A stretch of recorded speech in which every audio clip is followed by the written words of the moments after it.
This episode of The Dig is brought to you by our listeners who support us at patreon.com and by Haymarket Books, which has loads of great left-wing titles, perfect for Dig listeners like you.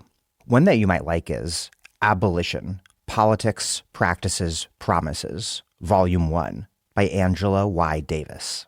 For over 50 years, Angela Davis has been at the forefront of the fight against state violence and oppression. This book, the first of two important new volumes, brings together an essential collection of Davis's essays over the years, showing how her thinking has sharpened and evolved even as she has remained uncompromising in her commitment to collective liberation. Rich and rewarding, Abolition addresses the history of abolitionist practice and thought, the unique contributions of women to abolitionist struggles, and more. Find Abolition at haymarketbooks.org, where readers in the US and UK receive free shipping on orders over $25 and £20, respectively.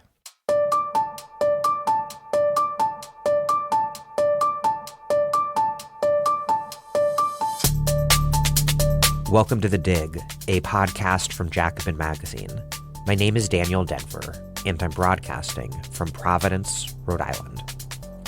This is the 6th episode of Thawra, the Dig's rolling series on 20th century Arab politics, with historian Abdel Razzaq Takriti. Thawra is Arabic for revolution. It's a word that contains historical multitudes, diverse political radicalisms and revolts that have swept across Arab lands over the past century. This installment is about how in the mid-1950s, the Cold War, a geopolitical conflict born, basically, the same time as the State of Israel, began running very hot in the Middle East. These introductions are a bit long because, as you know at this point, I'm analyzing complex histories with Abed. Please treat this introduction as a guide to the discussion ahead, and, as always, you may want to rewind and listen twice. As the Arab world threw off British and French colonial rule, Western imperialist powers, led by an ascendant United States, attempted to impose new neo-colonial forms of control across the region. The imposition of this new order was in part motivated by, and in part merely justified in the name of, anti-communism. It was a hysterical crusade crafted in substantial part by U.S. Secretary of State John Foster Dulles, who crisscrossed the globe, cementing American power. Secretary of State Dulles's brother, Allen Dulles, headed the CIA, overthrowing leaders deemed to be an obstacle to American power in Iran and Guatemala, and, as we'll discuss in the next episode, trying to pull off a second U.S.-backed coup in Syria.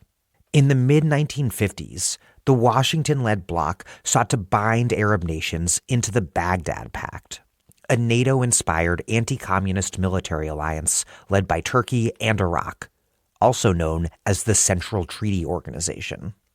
The Soviets, of course, resisted the West's attempt to impose an anti-communist, neo-colonial order on the region.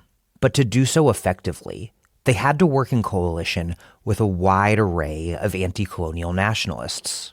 That became possible after Stalin died in 1953, because what died alongside Stalin was extremely rigid thinking that had from the end of World War II into the early 1950s forced communists across the Arab East to be hostile to so-called bourgeois nationalists.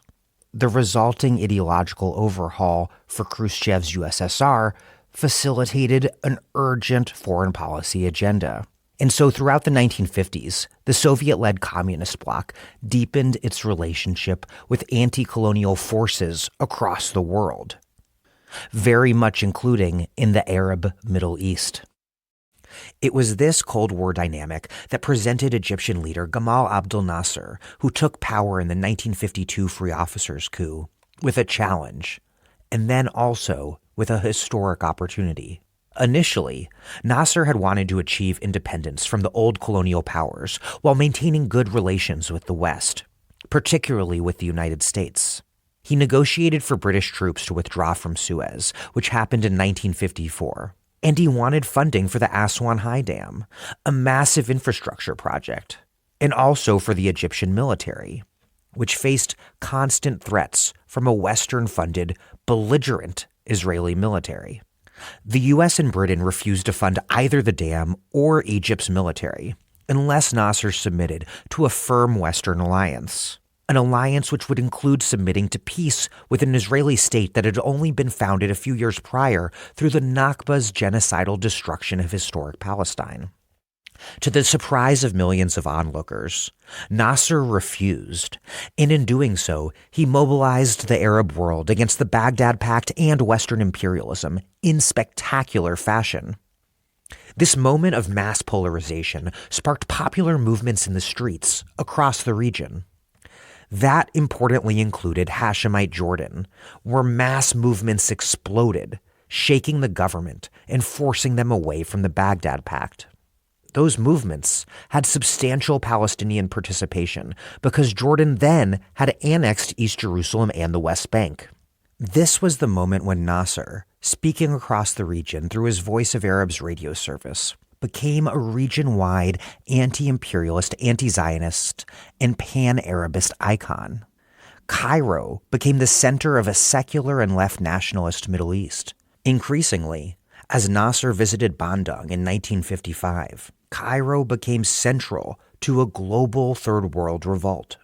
With a left nationalist politics hegemonic amongst large portions of the Arab world, the old project of unifying the Mashriq under a common national banner was increasingly on the agenda. In Syria, left forces were ascendant in the wake of Shishakli being forced from power in 1954. That included Baathists and also communists, the latter buoyed by the increasingly close Soviet ties to Syria and to Egypt. Meanwhile, Syria and Egypt were also getting closer and closer. Ultimately, in 1958, they joined together in one united Arab republic under Nasser's leadership, something we'll get into in the next episode. This episode on Nasser and his reshuffling of the region's politics culminates with a discussion of his triumph during the Suez Crisis of 1956, primarily known in Arab countries as the tripartite aggression. After Nasser nationalized the Suez Canal, the British, French, and Israelis attacked Egypt. But the U.S. decided to put Britain in its place, forcing them to back off. Although Nasser doesn't win militarily, he's nevertheless victorious politically. He successfully defends nationalization and also sets off another round of widespread protests across the Arab world, particularly in those corners of the Arab world under some form of British domination. In Iraq, that moment helped pave the way to the 1958 July Revolution against the Hashemite monarchy, a really important event that brought the Iraqi Communist Party to the pinnacle of political power, a period we'll discuss soon in a forthcoming episode. I do hope you're finding this series useful. Thawra is the most ambitious project we've ever taken on at The Dig, and we're doing it because we think it's essential political education for this moment of renewed Third Worldist internationalism that's emerged in response to the genocide in Gaza. We can only put The Dig out every week thanks to listeners like you supporting The Dig at patreon.com/thedig. We do not paywall anything because The Dig is a not-for-profit operation dedicated to political education. We want everyone to listen regardless of your ability to pay. But that means that if you can't afford to pay and you do want to support The Dig, then we really need you to contribute. There's a link in the show notes. Click it now. We also, depending on where you live and how much you donate, have a book or books to send you, or a tote bag, or a coffee mug. All contributors get our excellent newsletter written by Ben Mabee, delivered to your email inbox. Contribute now. Support The Dig. Support Thawra. That's patreon.com/thedig. Okay, here's Abdel Razzaq Takriti, who teaches history at Rice University. A scholar of Arab and Palestinian revolutionary movements, he's the author of Monsoon Revolution, Republicans, Sultans, and Empires in Oman, and the co-author of the Palestinian Revolution Digital Humanities website, an incredible resource that will be back online soon.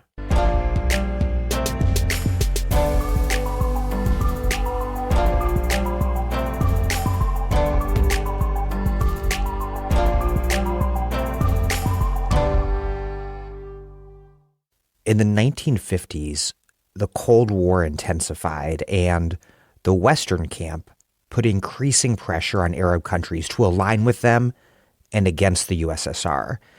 By the mid-1950s, the specific project on the table was a U.S.-aligned, Western-aligned military alliance rooted in Iraq and Turkey called the Baghdad Pact. But already in the early 1950s, before the Baghdad Pact had taken shape, the question of Cold War alignment had already become really central in the region. To start out this discussion, lay that out. How did the Cold War in the late 40s and then through the early 50s, how did it first start to make its way to Arab countries? And what are, in these earlier years before the Baghdad Pact is officially on the table, what are the early Cold War stirrings of the form of Arab non-alignment that would come to be known as neutralism? You, I think in a conversation we were having offline, you told me that neutralism really began to take shape in Syria in 1950, 1951, well before Nasser went to Bandung or bought weapons from communist Czechoslovakia, really even before Nasser and other officers launched the Free Officers Coup. So Daniel, let's take a step back and take a look at the world after the Second World War. You have two blocks developing, as is well known, a communist bloc and the Western bloc.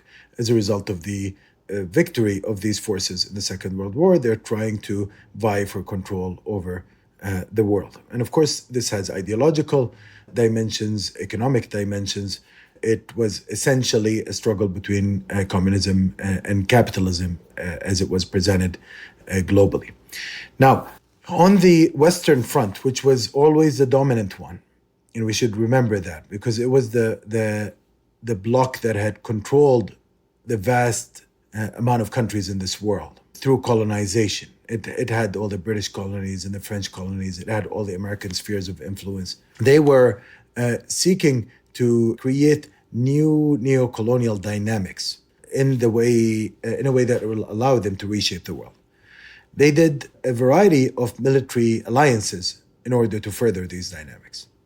So they created NATO, which included a lot of the essentially European powers. They did the Balkans alliance, which included Turkey and Greece. Of course, Yugoslavia joined it for its own reasons to contain Stalin. And the U.S. did an agreement with the defense agreement with Spain to give depth to NATO. And there was also a Turkish set of agreements in the Middle East. So the Turkish-centered agreements had to do with the area that was to the southern part of the to the south of the Soviet Union. These are the so-called northern tier countries, Turkey, Iran, and Pakistan. Is that right? That is correct. So the northern tier is the terminology, the imperialist terminology around this. They called it the northern tier countries. And the essential idea there was to create some form of anti-communist buffer zone / an area in which the Western capital could operate freely for the purposes of putting pressure also on the Soviet Union. And that means having bases, it means having military installations, it means having spying centers, ballistic missiles. There's all sorts of uses to having defense arrangements with these countries in the context of the Cold War.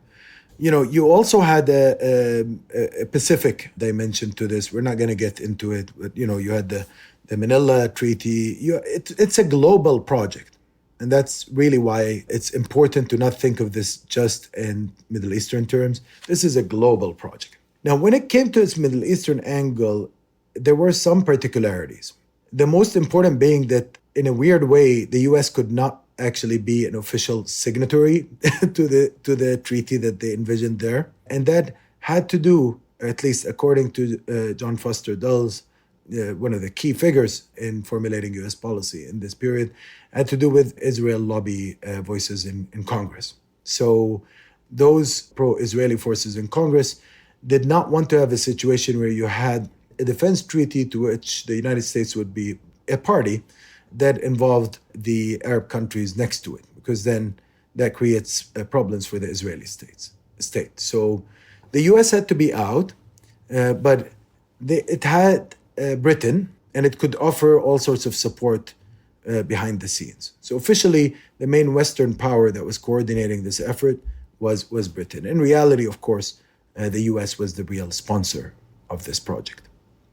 And what about that early development of Arab neutralism that you were telling me about, the sort of anti-neocolonial politics that you say emerged in Syria in the very early 50s, well before the explosion of this mass Nasserist moment later in the decade?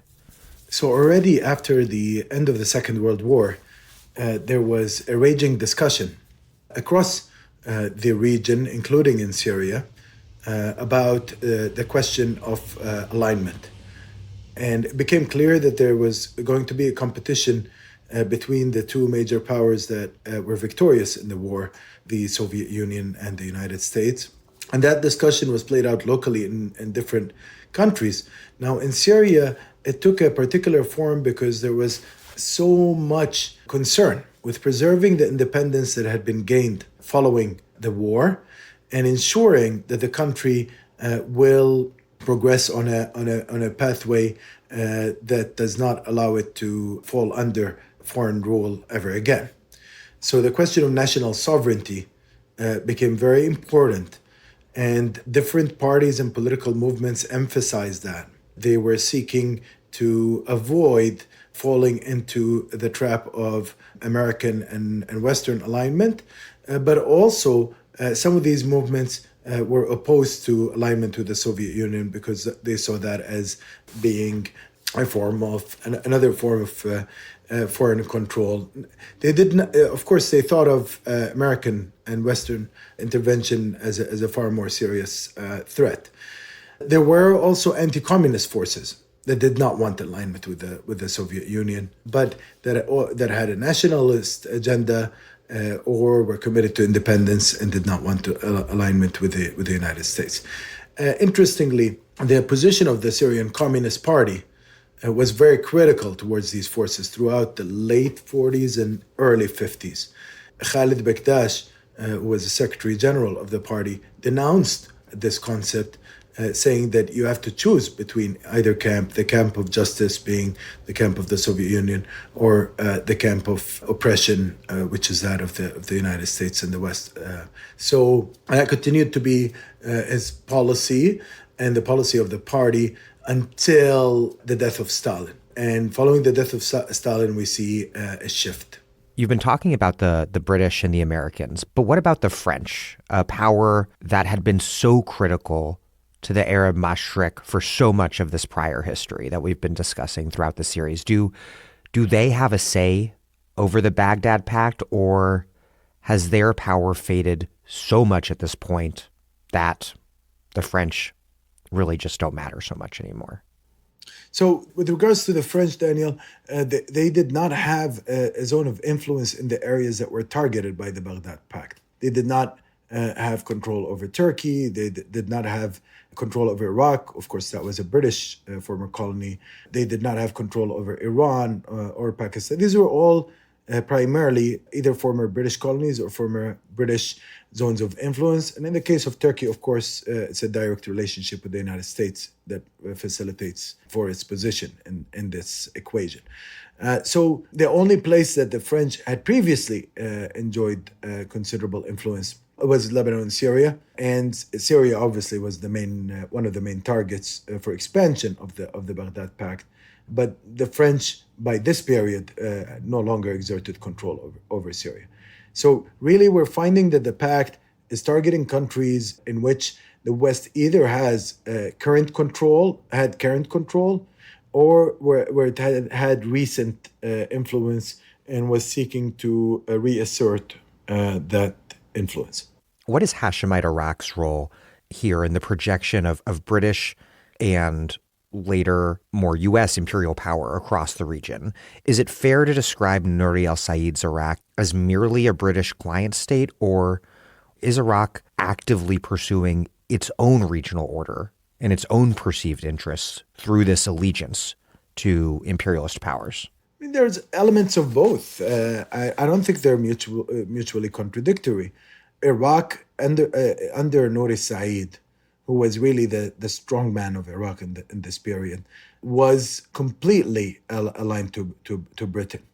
Nouri was Britain's man in the region. He did not believe in separating from the West. He, like others of his sort in the Arab right, and I've articulated their ideology in previous episodes of the Dig, they felt that in this world, the world was a very dangerous place for them, and they felt that Western alignment was the best place in that setup. The West was the dominant power. There's no point in angering the masters. So that was their outlook. Now, could they benefit regionally through this Western alignment? For sure. I mean, Nouri was very happy to have a situation in which the entire northern tier would be connected through Baghdad.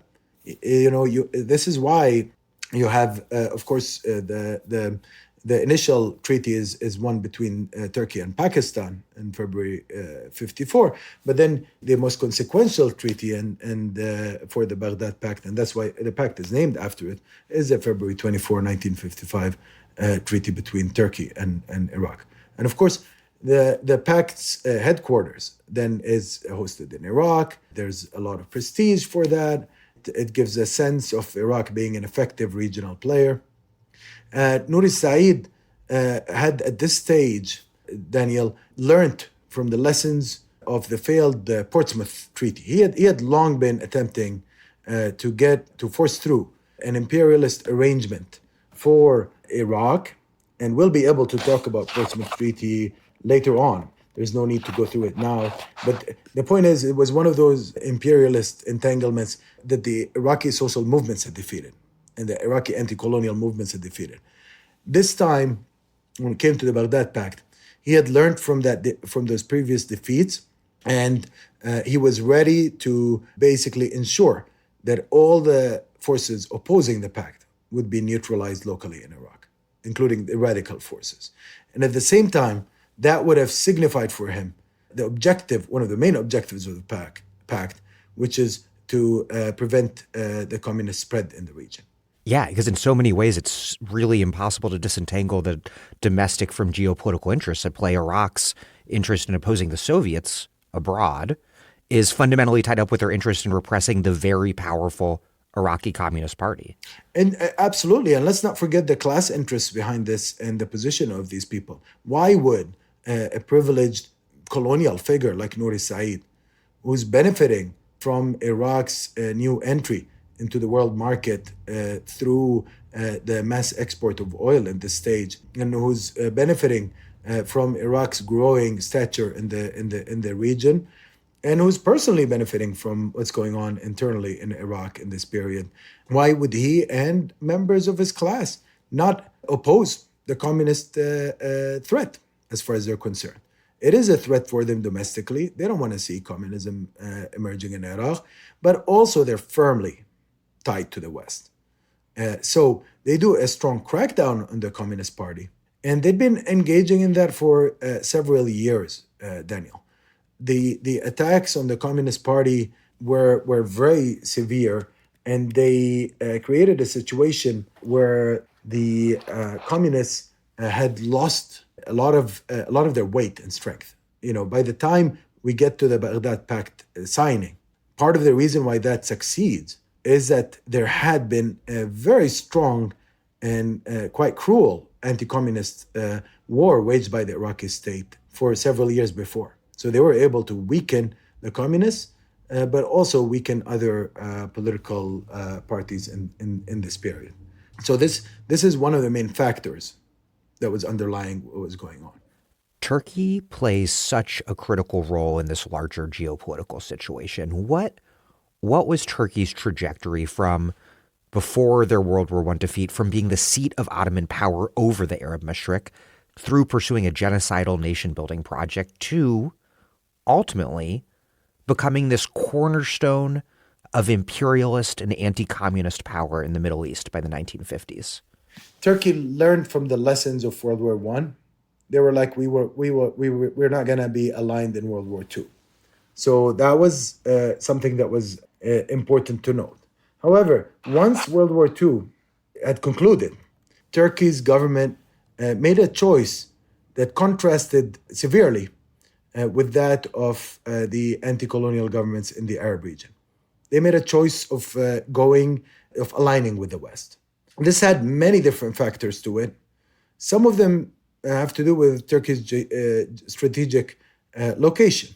You just have to remember that in terms of great strategy, Turkey's historic threat was always the Russian Empire, and later on, of course, the Soviet Union inherits it. So even you just have to look at the map. That's the main threat for it in some ways. Of course, things change after the Soviet Union because there's no clear plan to expand into Turkey. However, the entirety of the Turkish elite had been socialized to think of the former Russian imperial lands in those terms.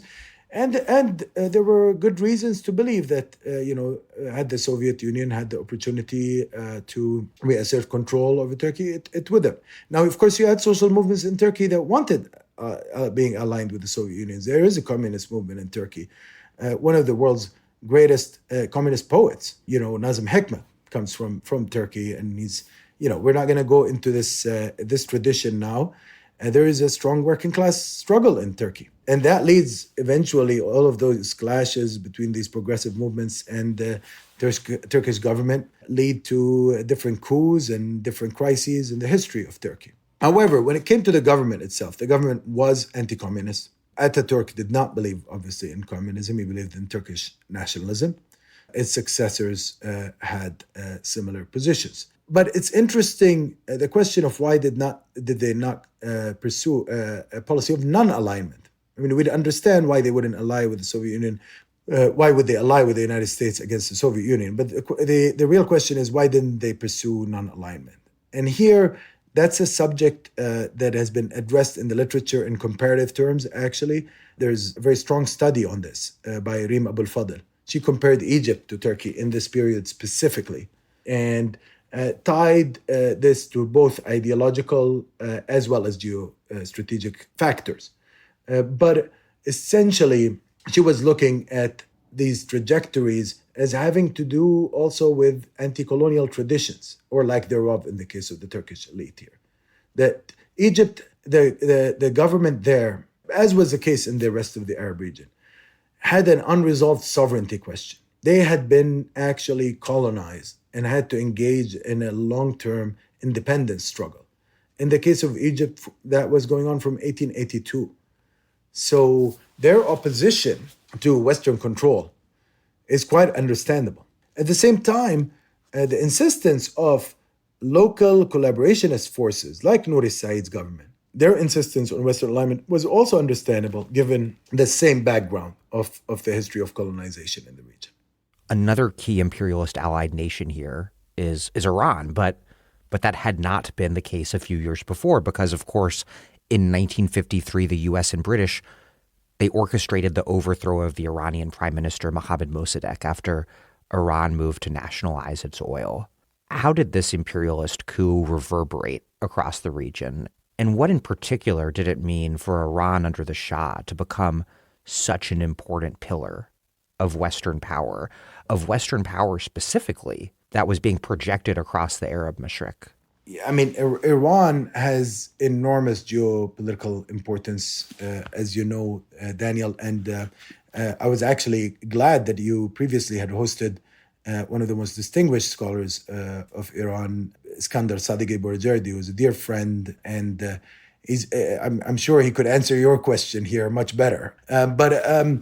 It's very clear to any observer, including a non-specialist on Iran like myself, that it held a very special position in this region. It's very important for the Middle East. It's very important for Central Asia. It's very important for a range of Soviet territories in this period. It's essential for the security of the Gulf as well as even the Indian Ocean. So there's all sorts of implications for the control over Iran. It's also a major oil exporter. And in this new era, of course, the last thing you want to have is oil exporters nationalizing oil. And we know very well from both the Iranian experience at the time, but also experiences in different parts of the world, including Venezuela and elsewhere, that the politics of oil played a big role in determining how the U.S. was going to deal with a particular country that had that resource. In the case of Iran, it would have set a very dangerous precedence had Mossadegh succeeded in nationalizing this key resource, and had he succeeded in setting a precedent for doing so in this region. Because that would send a signal to other countries that had either just began exporting or were beginning to explore oil that such a policy was possible. Of course, the Western interest at the time was to create a situation where they can get the maximum profit possible from the extraction of this resource. So it was very important that you had Mossadegh's policy reversed. It was also very important that you have a citadel of American imperialism established in Iran. You needed a place from which you could spy on the Soviet Union, a place where the Soviet control would not extend. And again, here we're dealing with a country that had a very strong and powerful communist tradition. It had a very large communist party, the Tudeh party. It had even communist-supported experiment, including the Kurdish experiment in Iran during the Republic of Mahabad and other experiments that had some support from Soviet forces. All of this meant that Iran needed to be kept outside the Soviet sphere of influence. Before we get to Nasser rallying opposition to the Baghdad Pact, there's one more key imperialist aligned force that we need to talk about, and that's Israel, the Zionist entity violently formed by settler colonialists in 1948. What's the role of Israel in this moment's larger imperialist and anti-imperialist emerging Cold War geopolitics? Because the West was heavily funding Israel, and then in 1955, Israel launched a major attack on Egyptian-administered Gaza. 10 months later, a major Israeli attack on Syria. What's Israel's role in this emerging neo-colonial imperialist order, and how can the West at this point possibly pretend to be a friend of any Arab nation, including a nation like Hashemite Iraq, while backing such a brazenly belligerent Israel in the way that they are? Well, that was the problem that was confronting the West. A lot of people, again, do not account enough for the fact that Israel really harmed Western plans in the region at this stage. I mean, I alluded a little bit to this when I said even the United States could not even sign its own sponsored project in this region, partly, at least by one influential interpretation, as a result of Israeli pressure. But additionally, the key element that made the U.S. position difficult in this region as a result of its Israeli entanglement was in relation to Egypt. Egypt is the key player at this moment. Outside of Turkey and outside of Iran, the biggest country in the Middle East is Egypt. These are the three big countries in terms of populations and in terms of regional stature at this stage. Iraq, of course, was a competitor, but a smaller competitor to Egypt at this moment, despite commanding greater oil resources. So Egypt has the greatest deal of regional weight. And Nasser was trying to arrive at a respectable formula with the West at this stage. He was trying to finance the high dam with the West. He was trying to find ways to rebuild the Egyptian military with Western weapons. And he was keen on establishing healthy relationships with Western states as far as he saw them, by his definition. Even as he's trying to get the British out of Suez, which they occupied until a 1954 treaty. But even then, he's trying to do so in a fashion that does not occasion a rupture with Western power. Yeah. So his main challenge was he made a distinction between the old colonial powers of Britain and France and the United States. His hope was that he could arrive at a formula where the British leave, he establishes a good relationship with the United States on the developmental and military front without suffering from neocolonialism. He had some parameters to this relationship. And that's why he was staunchly opposed to initiatives like the Baghdad Pact, because he saw them as basically threatening colonialism and neocolonialism under a different name. And he said this regularly in speeches. He communicated this openly. He said, we didn't fight against the old colonialism so that we can replace it with a new one. We don't want to be part of treaties. And remember, Britain had actually shackled Egypt with a series of treaties. So there was a treaty phobia on the part of Egyptian independence figures like Nasser, who saw treaties as a way to control their countries rather than liberate them or defend them. Syria, at the same time, is adopting a similar approach to Nasser because there's a political order there that's taking shape after Shishakli is overthrown in 1954, and it's far more anti-imperialist, far more left-leaning. By later in 1955, it's a government that's led by the relatively conservative president Shukri al-Quwatli, but nonetheless, there are left forces like the Ba'ath and the communists that are growing their power, and the government is turning towards neutralism and toward increasing ties to the Soviet Union. Yeah, absolutely. The Syrians are facing a similar situation to the Egyptian independence leaders on this. They have a similar estimation of the problems confronting them. And of course, luckily for Syria, on the eve of the Baghdad Pact, you had the overthrow of the Shishakli government, and you had a fairly flourishing democratic period in that country, prevailing in that country. So you had a strong parliamentary life, during which you had communist representation in the government. Khalid Baktash wins a seat in parliament, he's there. You have different political parties represented in the government.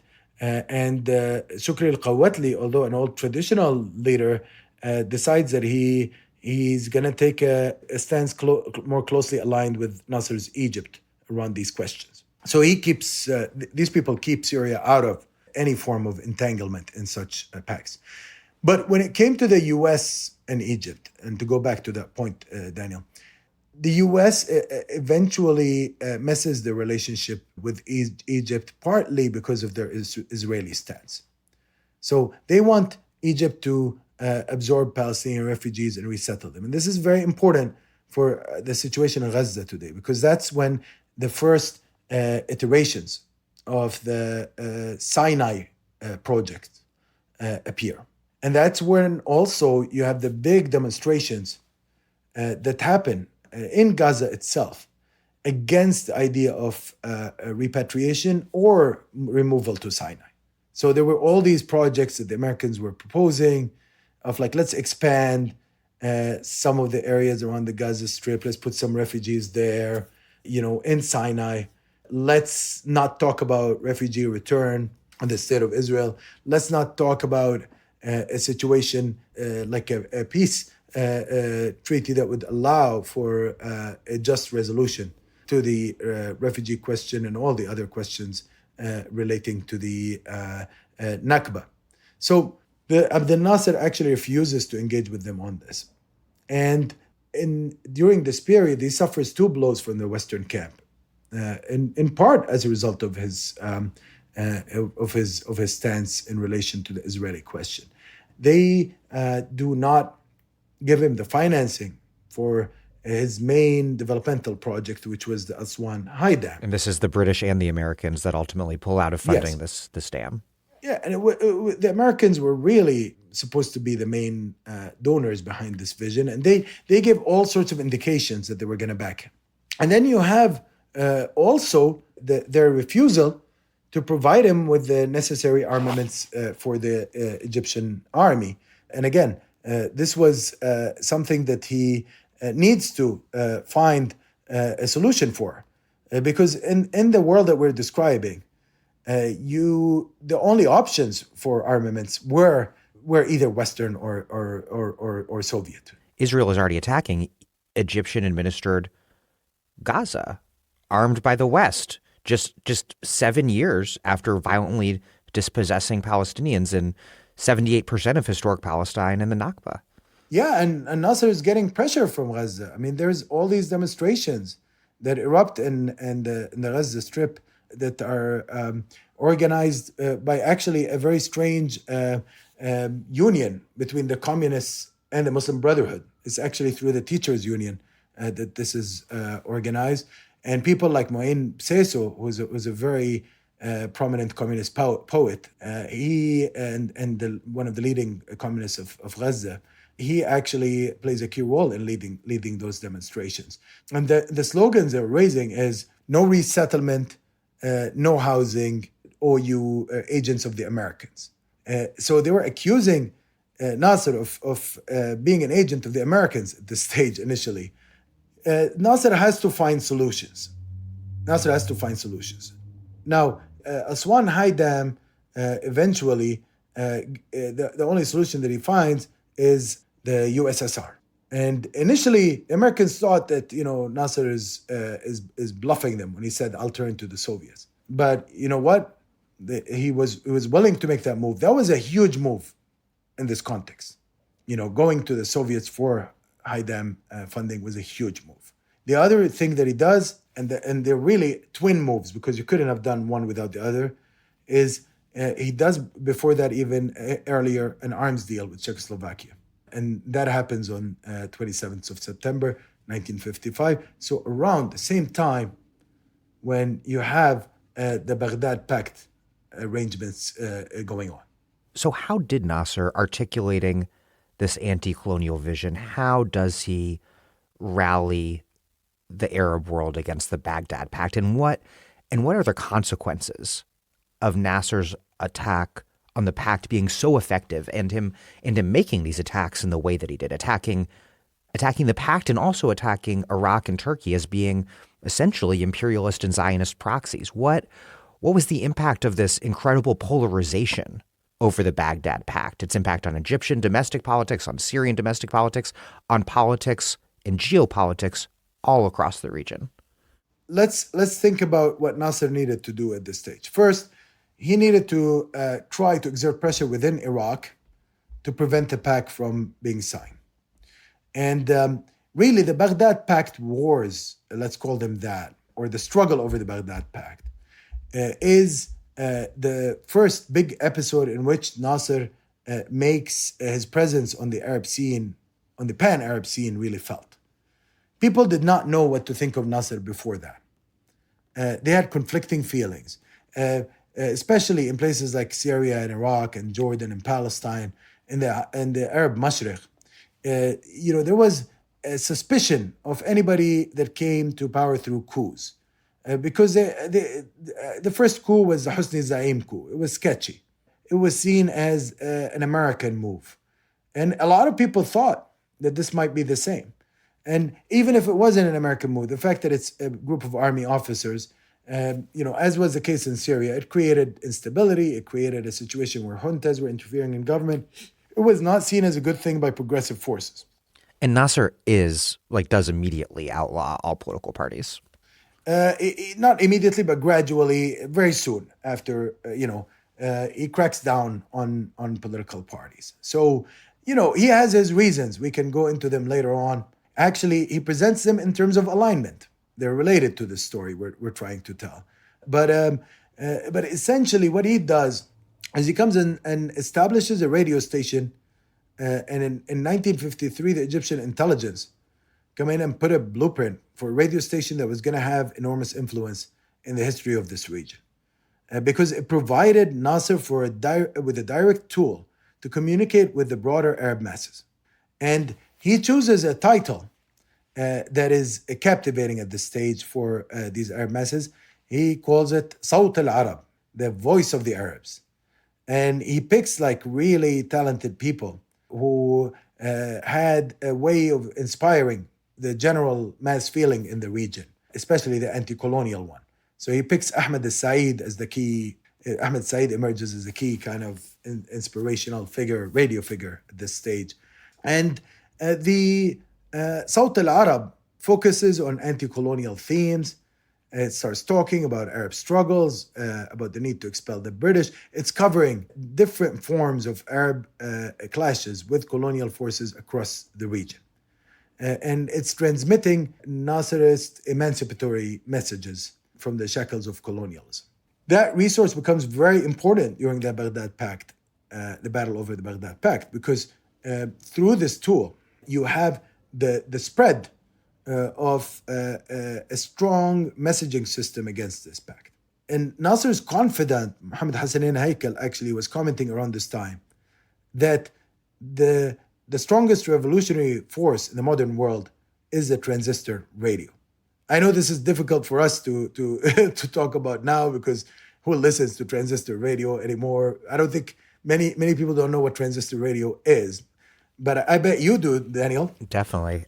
So, and in a region like the Arab region, where it's a very large zone with many different countries and different aspects to it, extending from the Atlantic to the Gulf. If you have a station that comes in with this message that's anti-colonial from the most important Arab capital, from Cairo, from the largest Arab country, Egypt, in terms of population, and with the most vibrant and established political tradition at this stage, that gives you enormous power. And there are things that help with this, because Egypt also has cultural capital at this stage.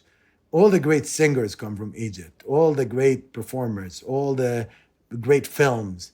This is the golden age of Cairo. This is when Kulthum was singing on the radio waves, of the Egyptian radio waves, and the whole of the Arab world would stop to listen to her. And that's a phenomena that is developing around this stage. You have the whole of the Arab world would pause to listen to Nasser's speeches through this radio station. And he's a very gifted orator, by the way. So, and he's picking on themes that reach the people and have echoes with him. Now, when it comes to the Baghdad Pact, Egyptian radio is playing a big role. Sawt al-Arab is playing a big role in talking about the problems with this pact.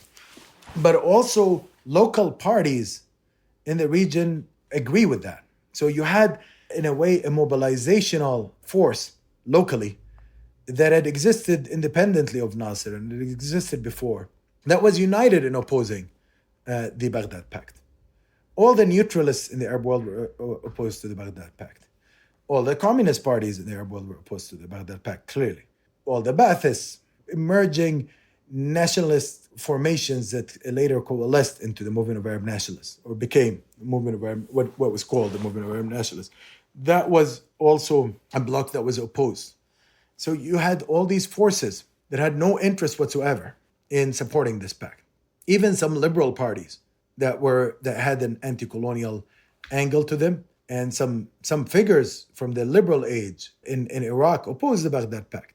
So the only problem is that in Iraq, Nouri Said outplayed all of these forces. He was able to get it through. So the struggle then became over Jordan, because as I mentioned, Syria already had a good setup that could prevent the spread of the pact to it in the initial year of 1955. But Jordan was the weak link. Jordan had a Hashemite monarchy that was pro-British. It was tied to Britain already with a treaty. It had a British officer running its army, the infamous or famous Glubb Pasha. He was a figure that had commanded the Arab Legion, but for years, and he played a disproportionately big role in Jordanian political life. He was still in control.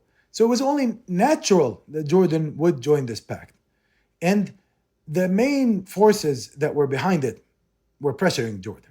So they sent Jalal Bayar, the Turkish president at the time. He went on the 4th of November, 1955, to Jordan.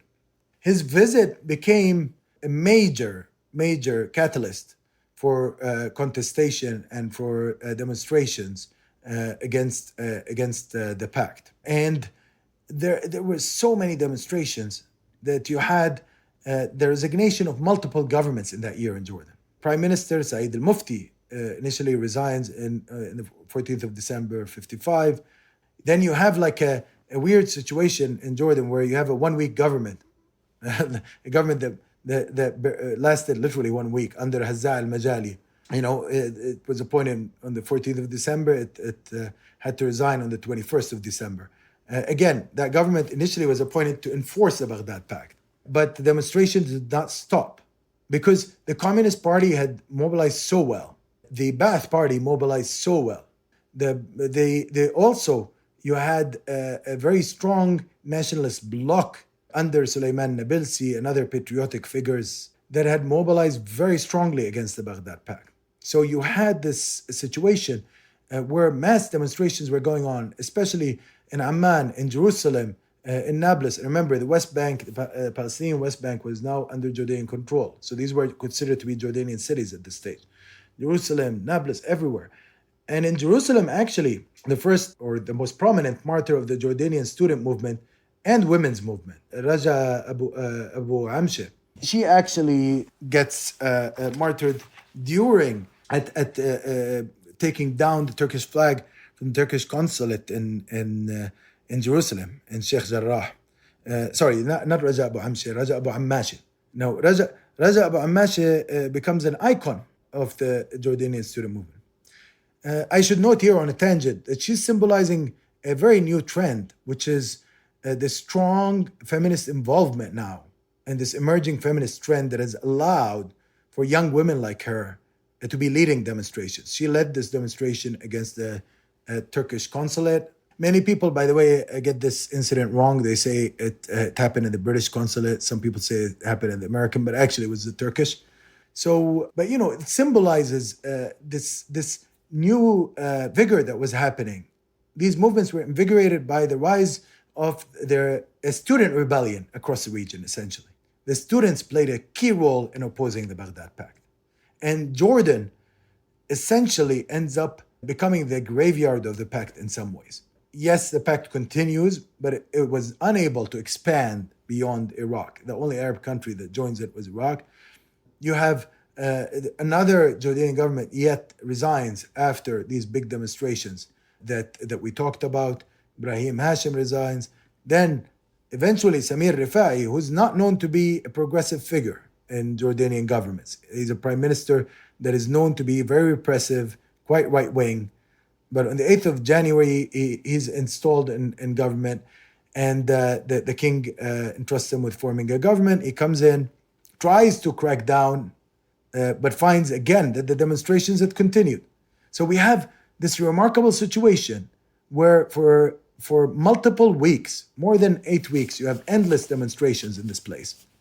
Actually longer than that, Daniel. And mass protests, mass rallies, mass meetings. Despite repression, all these leaderships are going underground. People are getting imprisoned. Big prisons are getting established. Samir Rifai was preparing for thousands of people to be imprisoned, but they fail. The popular pressure leads to the Baghdad Pact falling in Jordan. And that's considered to be a big victory for both the Jordanian national movement, but also for Nasserism and Nasser. Yeah, and here you have this dynamic here. We have this kind of highly centralized leadership and this figurehead embodied and articulated by Nasser, and then also connected, but a different thing, this mass politics of new ideological parties, mass politics that's happening in the streets, and it's all converging and exploding in opposition to the Baghdad Pact. Totally. You're so right on this, Daniel. And I'm telling you, it's one of those inspirational, when you're a historian, often you're reading through like really depressing stories with defeats, especially if you're a progressive historian. You want the progressive forces to win, but they often don't. And then you're like, this is one of those great stories where the people win, and it makes you really happy to write about it, even though you know that there's other things that happen later on that reverse results. But it was definitely a very important moment, a very important victory for Jordan and for the region at the time, and of course for Palestine, which Jordan and Palestine were together at this stage. So it's an incredible achievement. It means then that the Americans have to think of new ways for controlling these countries. And they do. They come up with new ways. In 1955, Nasser attended the famous Asian African Conference in Bandung, Indonesia. And it's important to emphasize here that Egypt, even as Nasser is becoming this Arab nationalist icon, unparalleled Arab nationalist icon, that Egypt and Nasser looked not just east to the Mashriq, but also west to the Maghreb and south to Africa, and really looked all over the emerging third world. Generally speaking, where does this Arab moment fit within this larger third world revolt sweeping the globe? And then more particularly, where does Arab neutralism fit into a larger emerging non-aligned movement where countries like India and Yugoslavia are also playing major roles? Let me start by saying something. Bandung, there's been a lot of mix-up around it in recent years. Because, of course, it's such an important moment, Daniel. But in the run-up to it, it was not clear to everybody that was involved how it will play out and what will be the main achievements discussed in it, or achievements arrived in it. So we're having this kind of iconoclastic moment in scholarship around it. I completely reject it. I do not accept the statements made by people. Some scholars, including Robert Vitalis, others, are rubbishing these leaders of Bandung, are saying that there's not that they had no idea about what they're doing. They're especially focusing on Nasser, saying that he had no clue. I think it's not fair. And actually, what we need to look at is we need to separate the mythology around Bandung, but also from the fact that there was actually a very consistent and clear idea in the minds of people like Nasser on what they wanted to achieve in the world that they were trying to create or recreate. At this stage, when Nasser was going to Bandung, it's 1955. The majority of the African continent has still not gained its independence. The vast majority. The vast majority. There are multiple Arab states that have not gained their independence. So you have Algeria still under control. You have a situation where the Maghreb is barely coming out of French control, the Morocco or Tunisia. You have a situation, and of course, Nasser plays a role in both cases. In the liberation of both countries. During his period, he enhances something that existed in Egypt at the time, in Cairo, which is the Bureau of the Arab Maghreb, and supports it hugely. And that hosts all these great liberation figures from Tunisia, from Algeria, from Morocco, and supports their struggles in a substantial way. And of course, he backs Mohammed al-Khamis, the Moroccan monarch, when he gets exiled by the French in something that I would describe as a colonial coup, or that eventually fails. So he has deep entanglements. He wants the colonialists out from these regions. He wants the colonialists out from the Arabian Peninsula. They were still in control over the entirety of the Gulf Coast states, and he wants them out of Yemen. And we're going to talk about all of these struggles later on. We'll have a whole episode dedicated to that. But at this stage, it's very important to just look at the map and see the daunting tasks that are confronting him. Now, there's a big debate. Some people in the literature suggest that that's just for opportunistic reasons. He wanted Egyptian dominance in the region. That's also the story that the Arab right talks about. They've always had this line around Nasserism. They say that it was just about achieving Egyptian dominance, and somehow they, by seeking support from the West, were protecting the independence of their countries. This is the irony behind this kind of line. Of course, Nasser had an idea for enhancing Egypt's position in the region. There's no doubt about it. He was an Egyptian patriot. But also, he was somebody that thought in grand strategic ways. He read a lot of grand strategy. We spoke about it before. When you follow his speeches, including on the question of the Baghdad Pact, it's quite astonishing. He lays out the full map. He talks about everything that's going on and provides a geostrategic regional interpretation that is situated in a global context. So he asks questions. He's like, okay, let's say we join a pact like this. Does that mean that the Arab countries would then have to be involved in a world war in case the Western camp decides to clash with the Soviet Union? Will they be, what are the nuclear implications of that? What are the other implications of that? These are issues that we don't talk about enough, we don't think about. There were big implications for being aligned at this stage. At a time when there's such an arms race, when these countries were essentially developing weapons of mass destruction of a kind that had never been witnessed before. And of course, the Americans started that trend, but then the Soviets caught with it, and everybody knew that the world was going to be a very different place under this formula. So Nasser has a clear set of objectives. He wants independence. He wants a world in which smaller states like Egypt and like virtually all the states emerging out of colonialism would play a role, would be able to preserve their sovereignty, would be able to control their natural resources, and would aid their fellow sister African and Asian nations in gaining their independence. This is why he opens the door in Cairo, the doors of different training camps in Cairo for liberation movements. This is why he supports them.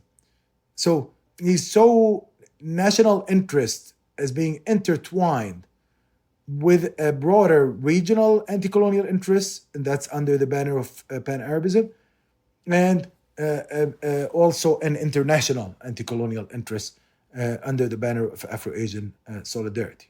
He saw Egypt as being centered, and this is something he describes in his book, The Philosophy of the Revolution.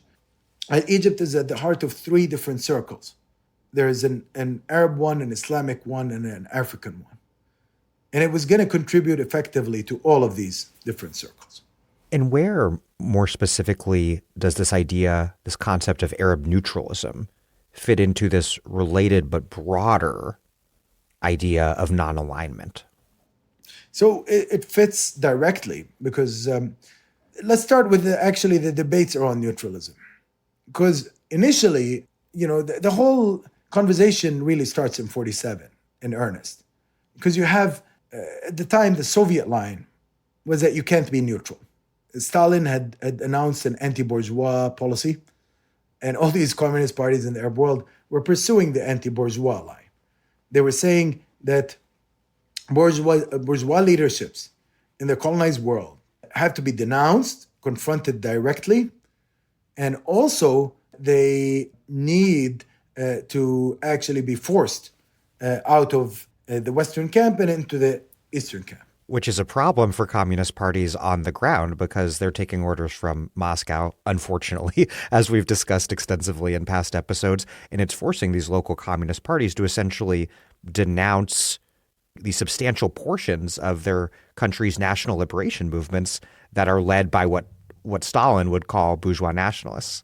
Correct. It means that you can't form a united front with key independence figures, with movements where you might have some common ideas about anti-colonialism, and common projects around social reform with. So it's a problem. You're absolutely right, Daniel. But when Stalin dies, there's that problem ends. You have actually then a new policy coming in the region. And Khalid Bakdash, the figure we talked about earlier, is the first to pick up on that. Initially, he had many speeches between 1947 and 1953 denouncing the bourgeois leaderships, denouncing neutralism. He was saying, you cannot be neutral. You either have the camp of peace and justice and development or the camp of imperialism and its agents.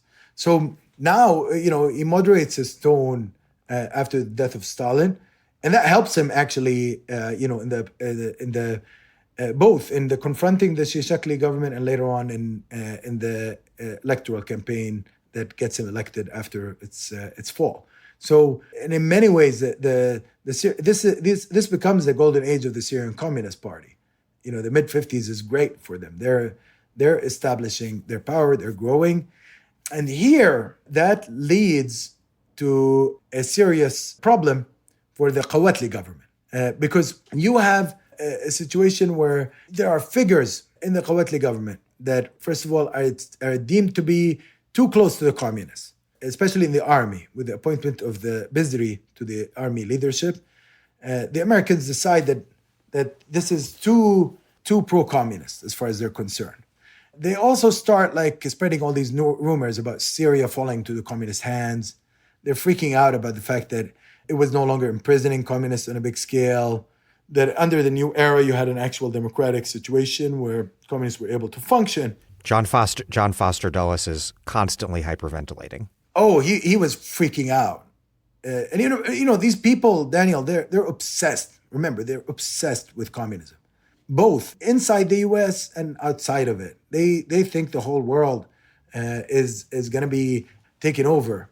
It's the Red Scare is enormous, but also it was used for imperialist purposes. It was not just a genuine feeling that everything's going communist only.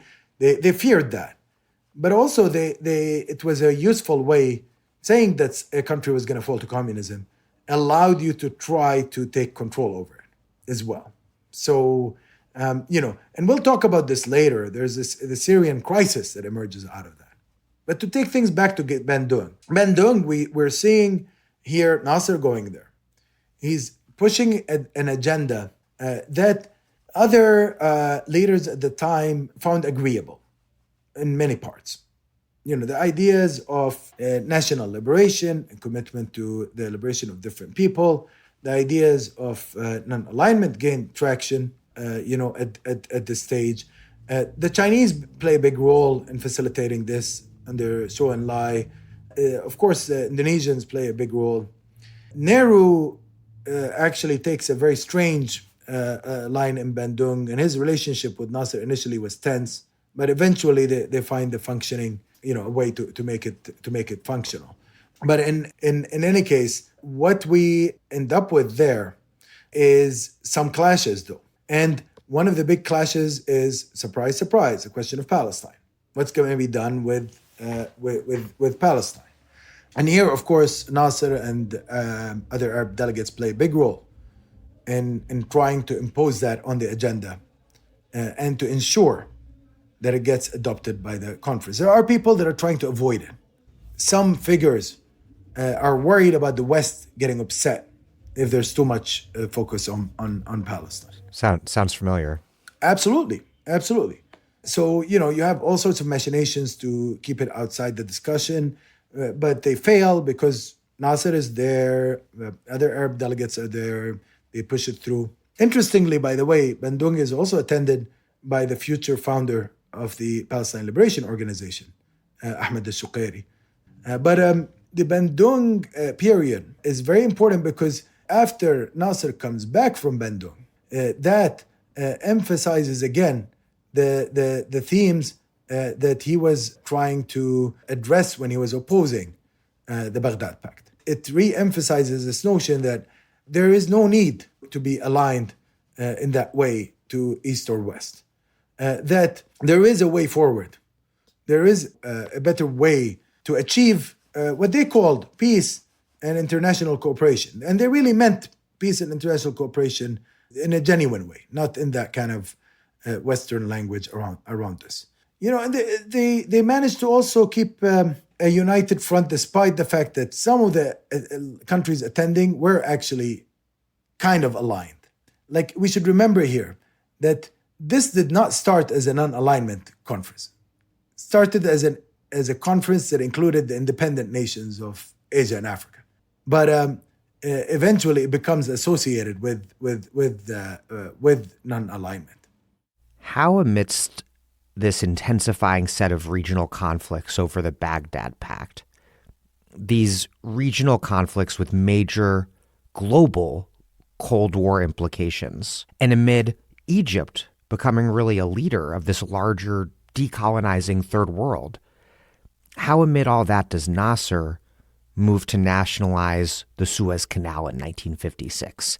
He had negotiated the withdrawal of British troops from the canal in 1954, but the canal's imperial ownership had remained a huge piece of unfinished decolonization business, and its nationalization then took a major colonial asset out of French and British hands. We have to understand that Egypt's stature has grown substantially at this stage from both opposition to the Baghdad Pact and then its ability to participate in Bandung in a leading way and to articulate a vision of non-alignment there, while at the same time being able to secure an alternative source for funding its big developmental projects and its rearmament in a manner that allows it to exit from the Western orbit or the orbit of Western diktats and control.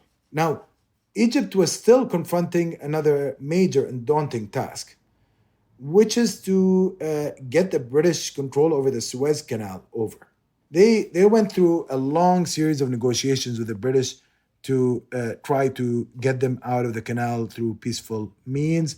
They managed to get British withdrawal, partly through negotiation, but also partly through a Fidaiyin campaign. So like a guerrilla warfare type of campaign against British installations there. However, there was still British ownership and control over the canal in that way, in that economic sense. And here, Nasser was influenced by what Mossadegh actually did in 1953. He had studied it closely. He thought, you know what, that was the correct thing to do. The main natural resource of Iran was the oil. Mossadegh tried to do the right thing. And of course, the agents of imperialism launched a coup against him. But in Egypt, that's not going to be the case as far as he's concerned. The internal front was unified as far as he is concerned, partly because he had cracked down on different movements. You see, in his worldview, the independence struggle was far more important than party diversity. And he thought that the old liberal parties are too close to the West and would be used as tools of the West in case he were to carry out these kind of independence battles, including something like the nationalization of Suez, which of course he wasn't initially, it's not like he thought of it from the minute he took control over Egypt, but such projects were on his mind. And he thought that on the other hand, you'd have the communists would drag him into alignment with the Soviets. So his solution for non-alignment was forget about the parties. That creates, of course, a lot of bitterness against him, including within the left. But there was also support for the moves that he undertook after he had suppressed party life and carried out initiatives like the nationalization of the Suez Canal. So in his worldview, he was in a position to nationalize. It was a bold move, but it was also a dangerous move because Britain was not yet, over. It had not yet lost its control over the world. It was still a big imperial power, Daniel. I'm Naomi Klein, and you're listening to The Dig, my go-to podcast for the most thoughtful, in-depth conversation on the left. It's an incredible place to be exposed to new ideas and new writing. And if you can, please become a sustaining supporter at Patreon. If you're listening to this episode, you've likely already listened to many, many hours of Thawra. This is without a doubt the Dig's most ambitious project ever. And if it's not already clear, we're launching this supremely detailed inquiry into Arab radicalism in the making of the modern Mashriq because it forms the historical backdrop to the unfolding genocide in Gaza and the struggle for Palestinian liberation that is remaking politics the world over. We're seeing a new internationalist phase of left politics intensify in North America and elsewhere, and we want to improve our collective historical literacy about Arab political history, a history that is fundamentally about resistance to Western imperialism. The events described in this series not only inform the political and social terrain that today's struggle for Palestine must contend with, but also provide lessons and insights for those of us organizing today. So please, spread the word about Thawra by word of mouth and on social media. We think it has a large audience that we haven't reached yet. Help us find them. This episode of The Dig is brought to you by our listeners who support us at patreon.com and by Haymarket Books, which has loads of great left-wing titles, perfect for Dig listeners like you. One that you might like is What Was Neoliberalism? Studies in the Most Recent Phase of Capitalism, 1973 to 2008, by Neil Davidson. While it is widely agreed that neoliberalism arose in the wake of the global economic crisis of the 1970s, there remains much debate about how to understand its significance and even how to define it. In this important posthumous publication, the late Marxist scholar Neil Davidson brings his considerable intellectual breadth and characteristic generosity to bear on this critical question, paying particular attention to the social dimensions of neoliberalism. Find What Was Neoliberalism at haymarketbooks.org, where readers in the US and UK receive free shipping on orders over $25 and £20, respectively. What happens after Nasser nationalized the Suez Canal in 1956 is that there's this tripartite British, French, and Israeli attack on Egypt. And unsurprisingly, this has absolutely massive implications all across the region and the globe. It's what becomes known as the Suez Crisis or the tripartite aggression. And we'll get into all those reverberations soon. But first, how did these three imperialist parties hatch their conspiracy against Egypt? How did they plot this aggression? The background story to this is something called the Protocol of Sèvres, which took place in France. David Ben-Gurion was the architect of this. He had arranged for a meeting with his French counterparts in Sèvres, and he went with Shimon Peres and Moshe Dayan to meet with the French figures and their French counterparts, and they cooked as well as their British counterparts under Selwyn Lloyd, who was the British Foreign Secretary at the time. So you had these figures, the French Foreign Secretary Pinot, Selwyn Lloyd, and the Prime Minister David Ben-Gurion, agreeing that they will carry out a 7-point agreement that presented a plan to attack Egypt and a plan to give a pretext for the attack. So there was going to be a 2-step process, and there was going to be a cover story to it. So the plan was you'll have a situation where the Israelis attack, and they would of course need to then invade Gaza, and then from there they continue onwards, and essentially they reach they will reach the canal zone according with this, and then the British and the French governments will make appeals to both parties to stop the war. Okay, so for the Egyptian government, they were gonna ask it to halt all acts of war, and I'm quoting here directly from the Treaty of Sèvres, Protocol of Sèvres. They were gonna ask it to withdraw all its troops 10 miles from this canal, and then they were gonna ask it to accept temporary occupation of key positions on the canal by Anglo-French forces to guarantee freedom of passage through the canal by vessels of all nations until a final settlement. End of quote.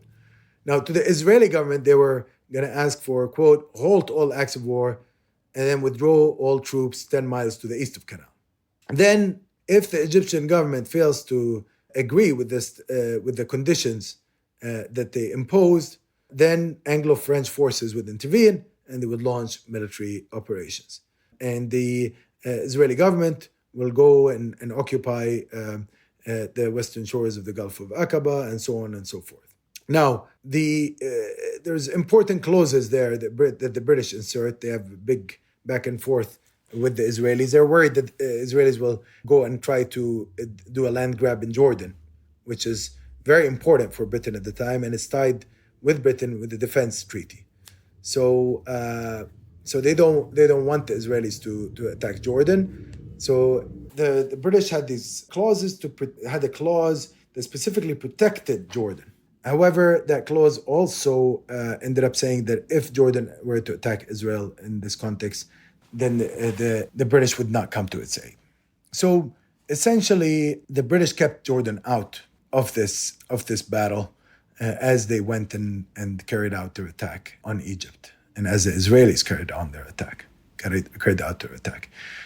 Incidentally, by the way, the Israelis commit many massacres in Gaza, including a very famous massacre in Khan Yunis and elsewhere. They had a very, and that becomes, the resistance against the Israeli occupation of Gaza becomes very important for the subsequent course for Palestinian politics. We'll talk about that later. Just as an important aside, given how horrific these massacres objectively are and how they're subjectively perceived at the time, the fact that the genocide taking place today is just on another order of magnitude and scale that would have been hard for these people with all of the horrors that they were seeing to imagine. Absolutely. I mean, it's absolutely gut-wrenching. What's going on now, Daniel, is unprecedented in its scale. Absolutely.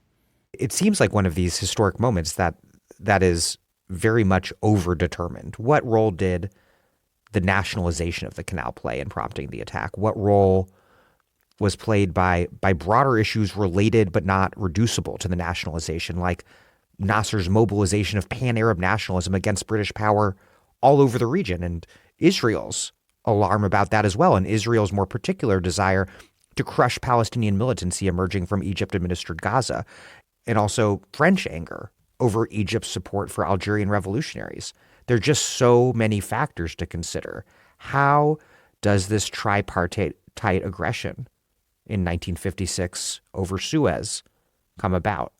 Well, I mean, the French thought that Nasser was a huge nuisance. He had already supported the liberation struggle in Algeria in a very meaningful way.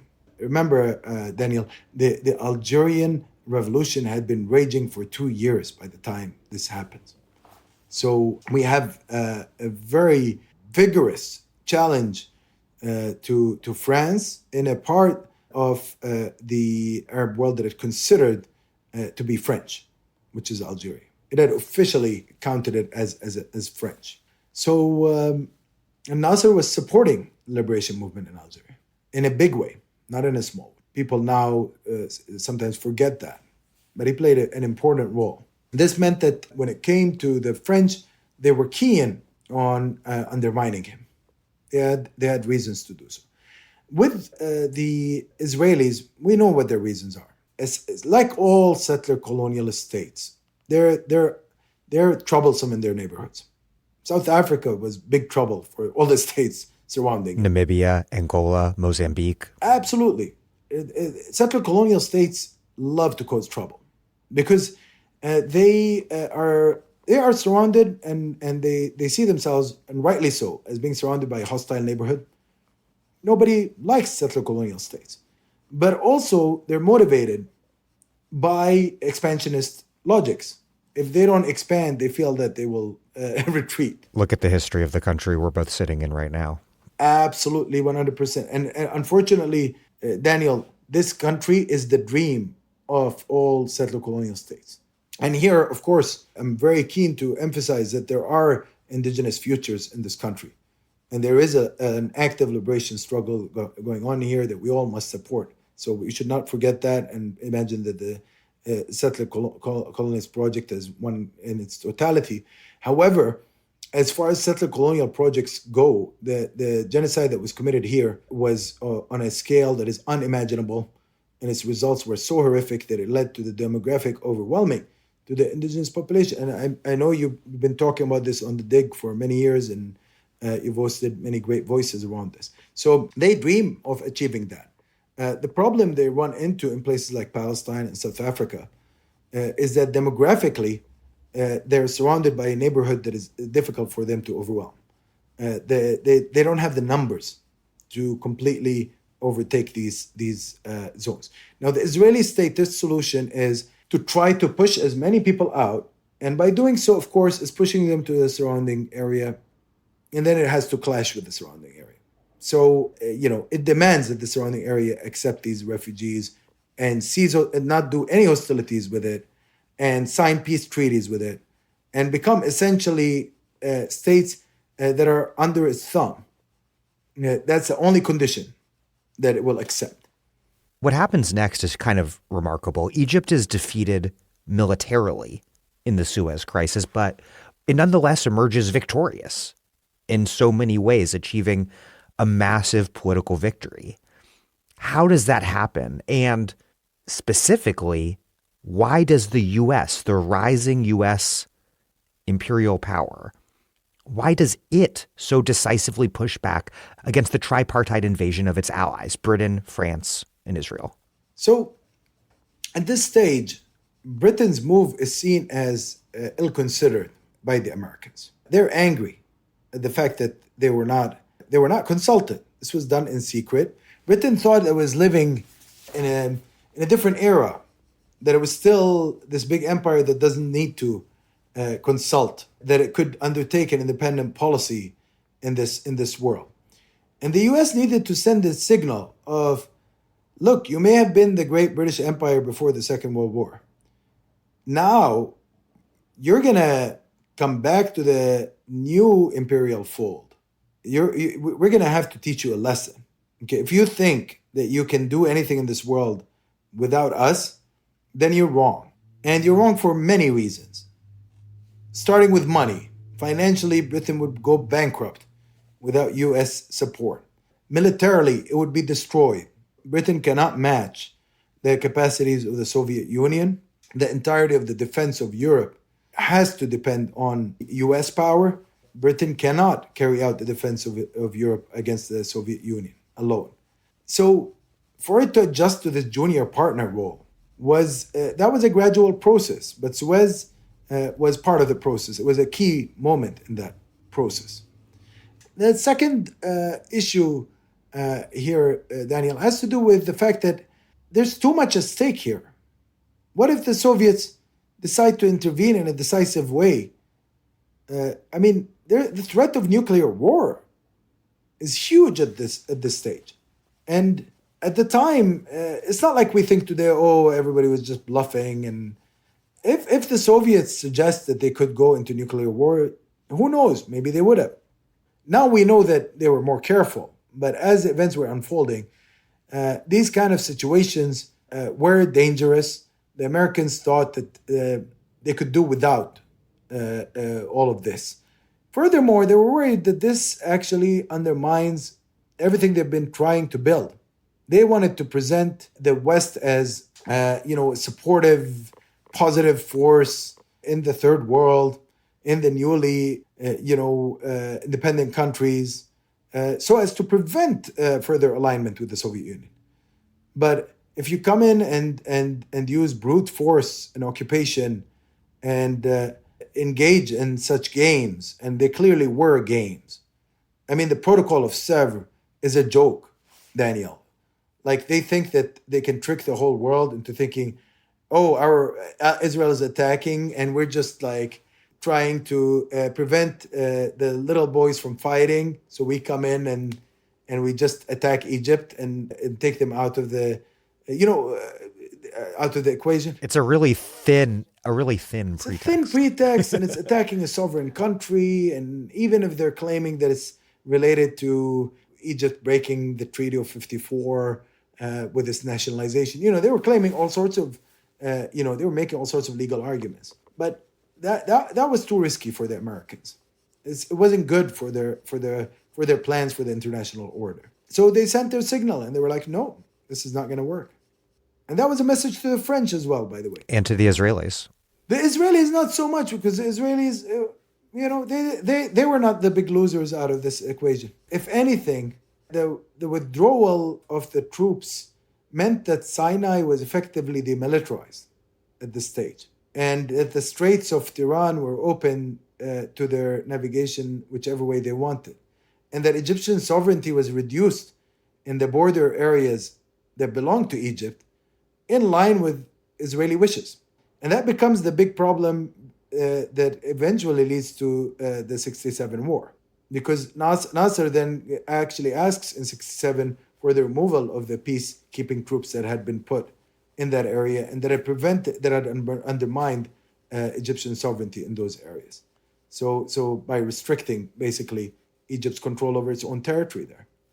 Given these outcomes, how is it that Nasser emerges so victorious that it really brings his stature within the Arab world to, which has already grown considerably in the regional mobilizations against the Baghdad Pact, brings his stature and prestige to just another level entirely? Well, think of it this way. He manages to nationalize the canal, and he gets away with it. You know, that in of itself is one of the greatest achievements in the history of anti-colonialism, period, when you think about it. And it's this sharp contrast to Mossadegh just a few years prior. Absolutely. But Suez Canal is even bigger in some ways than Iran's oil, not because Iran's oil is less of an important resource, but because of the geopolitics around it. I mean, we're talking here about the main passageway connecting the Mediterranean to the Red Sea, to the Indian Ocean. It's a shortcut between Europe and Asia. And for the empire to lose that would have been huge on so many levels. It's humiliating. You know, you could get away with, it's not good for them financially, of course, to lose Iranian oil. It was bad for prestige. Anyways, they're both bad, I mean, for them. I mean, let's not go down that road where we're making these comparisons. But the Suez Canal was a huge deal. You know, symbolically for the British Empire, it's very important. So they certainly lost a lot of prestige with that. But also for Egypt, it was important because they were able to win a sovereignty battle through standing their lines, through refusing to back off, and through also playing a smart regional game. I mean, when we're talking about the Americans are also observing what's happening in the region. You have the British colonies, effectively, which were the protected states in the Gulf. These areas are seeing mobilizations that you cannot imagine.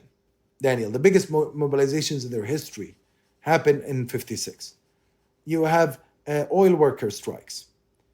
You have attacks on British bases, including by some ruling family members.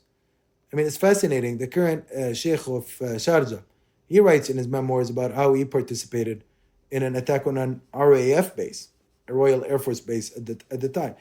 This was a cross-class kind of alliance that developed around this. Everybody was listening to Sawt al-Arab, Voice of the Arabs. Nasser understood that you could gain influence over the empire by mobilizing the people. So you have huge demonstrations in Jordan. And the British honestly lose their position in Jordan out of this. It becomes like impossible to sustain their old arrangement there. The nationalization of the Jordanian army becomes a big theme, what they call the Arabization of the army. This happens in a context where you have a situation where countries like Jordan had come out of the Baghdad Pact battle and come out of the Arabization of the army battle in Jordan. Led to the frustration of British aims in that country, but also meant that during this time, the Jordanian national movement was ascendant to the extent that when the tripartite aggression took place, they were unable to keep Jordan in line. Jordan becomes very rebellious during this period. The Baghdad Pact was of course intended to strengthen the region's imperialist-aligned monarchies and strengthen their ties with the Western imperialist powers. But instead, what it did is that it gave Nasser and other radicals an opening to paint those monarchies as imperialist client states. And so Nasser, as we've been discussing, played the Suez Crisis very much to his advantage and sparked this mass popular action across the region, which made things really uncomfortable for the Hashemite monarchies in particular. How did the Suez Crisis play out in Iraq and perhaps most intensely in Jordan? Yeah, so in Iraq, you had a very difficult problem because, of course, Iraq was already a member of the Baghdad Pact. It was actually at the heart of the Baghdad Pact, as the name of the pact suggests.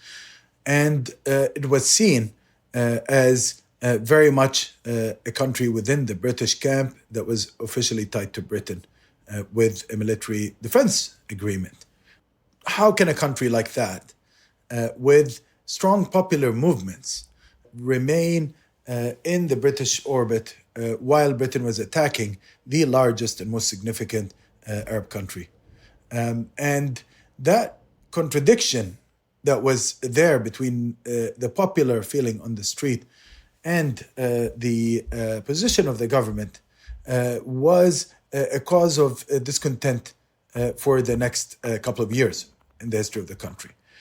You cannot isolate the events that took place in the Iraqi Revolution of 1958 from this background story, from the accumulation of grievances, including the grievances that took place during the so-called Suez crisis, or the what we call in Arabic the tripartite aggression against Egypt.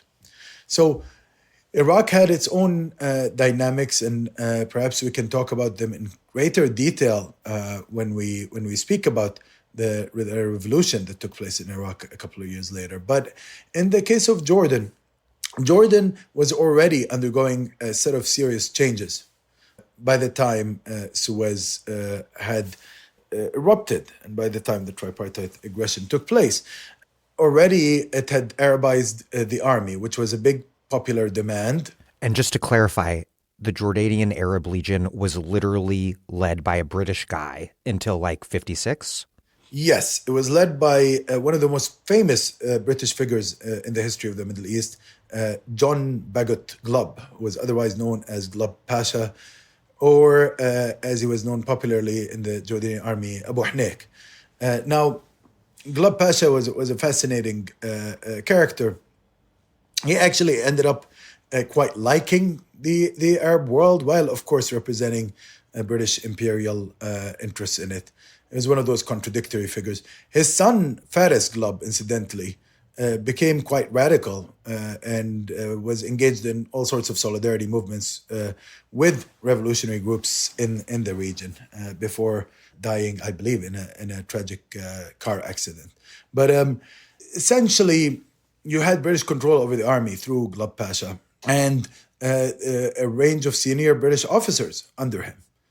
So that was a cause of discontent in Jordan for many, many years. How can a country claim to be truly independent when its own army is controlled by a foreign general, the general belonging to the old imperial power that had controlled it? So you had, the fall of Glubb Pasha, the fall of this British control over the army, took place in the context of the mobilizations against the Baghdad Pact. These mobilizations in 1955 created a serious political crisis. We talked about it already. And that meant that you had a popular sentiment and a popular mobilization and a huge situation that created a crisis for the king. He felt that it was no longer sustainable to keep the army under British control. Now, some of the biographers of the king and his own self-projection suggests that he also felt a wave of nationalism at this stage and that he did not want the British to continue to rule. I'm not so sure about that, maybe, but he definitely went against the advice of his more conservative pro-British forces in his government at the time, including his mother, Queen Zain al-Sharaf, who was, by the way, a very important figure in the history of Jordan under British rule. Sometimes we forget, Daniel, that women play big roles, including on the conservative side, and they get erased from the story. But it's important to remember that Zain al-Sharaf was a very consequential figure. He went against her when he took out the British control over the army. He also went against senior ranking right-wing figures like Samira Rifai and others. But in many ways, it was a very smart move on his part, because what allowed this conservative regime to persist for so long is that he was able to read the street correctly and to see that he could not keep on opposing the popular will when it came to a matter like this. We will talk a lot more about the Arabian Peninsula in future episodes, but we should just briefly outline that over this decade, Saudi Arabia, which is a really consequential, powerful force in the region, is sort of swinging from being surprisingly Nasser aligned to more Nasser opposed as the Cold War divides intensify. Yeah, and Saudi Arabia has its own dynamic in the 1950s. I mean, first of all, it should be clear that its grounding in the American camp was always very strong. The Saudis had joined the American camp, was the first country to join the American camp in the region. It did so through essentially giving the main oil concessions to the U.S. companies, and which of course is a big story in the history of U.S. Diplomacy, because the fact that they were able to strike this deal and to establish the Arab American oil company Aramco, it was an incredible feat at a time when the British had a strong hold over the Middle East. So the Americans were able to gain grounding in the richest oil fields through this agreement. And they established a very strong relationship with the Saudi state. They had a role in every aspect of Saudi political and economic life at this stage. Nevertheless, Saudi Arabia had its own regional interests, and it needed to deal with its main opponents, which were competitors on the conservative side, mainly Hashemite Iraq. You needed a counterbalancing force to that. So Egyptian-Saudi relations could be explained partly in that light, but partly because at the early stage of the 1950s, there was no clear contradiction with Abdel Nasser. He was not yet advocating regional revolution against conservative monarchies. And as we'll discuss in future episodes, there were really Nasserite royals in Saudi Arabia as well, who were significantly powerful. Yeah, you had the Free Princes movement, and they had their own outlooks on this. Of course, you also had figures like Prince Faisal, who later becomes King Faisal, who was always suspicious of Abdel Nasser and of Egypt's role. He wanted Saudi dominance in the region, and he had his own visions for what should happen in terms of Saudi's relationship with Egypt. And of course, he clashes with Abdel Nasser, but that's a later story. At this stage, the shift in Egypt's regional role furnishes the ground for that future Egyptian-Saudi contradiction. As Egypt begins to gain increasing regional prominence, Daniel, it also begins to radicalize its policy more. So really, the first test of Egypt's leadership was the clash over the Baghdad Pact. They passed that test with flying colors. They were able to essentially, through hard work in places like Jordan, they were able to prevent the expansion of the pact. And of course, as we know, in Syria, there were internal dynamics to Syria that enabled the Syrian political parties to prevent that pact from being joined by Syria anyways. However, the Egyptian role there was also important because you had the development now of an increasing rapprochement between Egypt and Syria in the context of opposing these external pacts. Yeah, I want to talk about these two key relationships that both go to another really serious level during this period. First, that relationship between Syria and Egypt that gets closer and closer, and then the relationship of both those countries to the Soviet Union and the communist camp. How does this series of escalating conflicts over the Baghdad Pact, the funding of the Aswan Dam, the Arab need for arms in the face of Israeli aggression, and, most consequentially, of course, the Suez Crisis. How does it all drive, first, Egypt and Syria increasingly close to one another, while, at the same time, both countries begin to deepen their relationship with the USSR and the wider communist bloc, a relationship that's economic, cultural, political, and, above all else, about defense? In the case of Syria, actually, Syria had taken a stronger stance against what was basically a Truman-orchestrated policy in the region in the early 50s. Daniel, it might be useful to look at it in the context of what the imperial powers were planning. So there was a Truman era, and then there was an Eisenhower era when it comes to dealing with this region, with some continuities between them. Incidentally, by the way, I have a great colleague of mine, Nathan Citino, is now working on a major study of the Truman side of this equation in relation to the Middle East. So I think we'll have some exciting new material on that once he completes that work. But for now, if you look at the initial stages under Truman, they were promising so-called aid, developmental aid, military aid, to the countries that were newly independent in the Middle East, and specifically in the Arab side of it, so that they could entangle them in the Western Bloc. So we spoke about some of the problems relating to that.